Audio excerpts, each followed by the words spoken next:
दोस्त, आप लोग कैसे हैं? उम्मीद करता हूँ दोस्तों आप लोग अच्छे होंगे।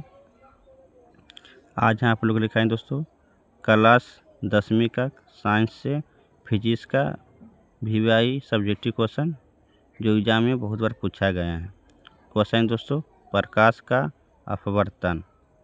प्रकाश अपवर्तन क्या है दोस्तों और किसे कहते हैं? ये दोनों क्वेश्चन एक ही होता है दोस्तों, इसके जो नियम बताना है। ठीक दोस्तों, ये क्वेश्चन है प्रकाश का परिवर्तन, इसके नियम लिखना है। तो जानते दोस्तों बहुत बार पूछा गया है। 2015, 2016, 19, 2024 आगे भी पूछे जाने की संभावना है। ठीक है दोस्तों, तो जान लेते हैं प्रकाश का अपवर्तन।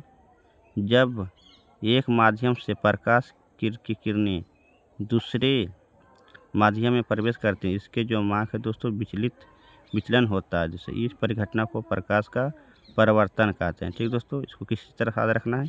जब प्रकाश की किरणें एक माध्यम से दूसरे माध्यम में जाते हैं दोस्तों, उसकी जो मार्ग है विचलित हो जाता है। मार्ग माने रास्ता जो हो मार्ग उसका विचलित हो जाते हैं। इस परिघटना को प्रकाश का अपवर्तन कहते हैं। ठीक दोस्तों, दूसरा नियम है दोस्तों, इसको इस तरह से याद रखना है दोस्तों।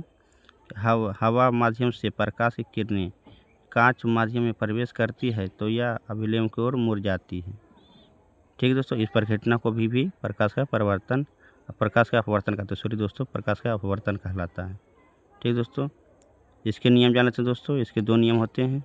पहला नियम है दोस्तों आपतित किरण,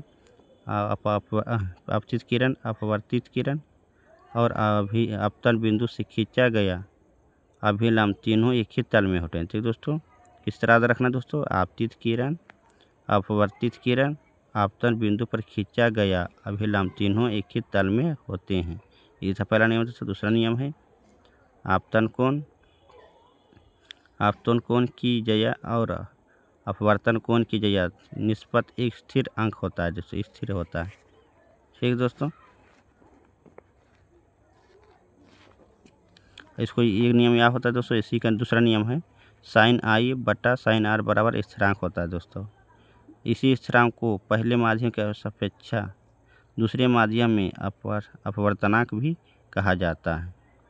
और आपतन दूसरा नियम भी आता है दोस्तों। आपतन किरण के दूसरे नियम को स्केल का नियम भी कहा जाता है।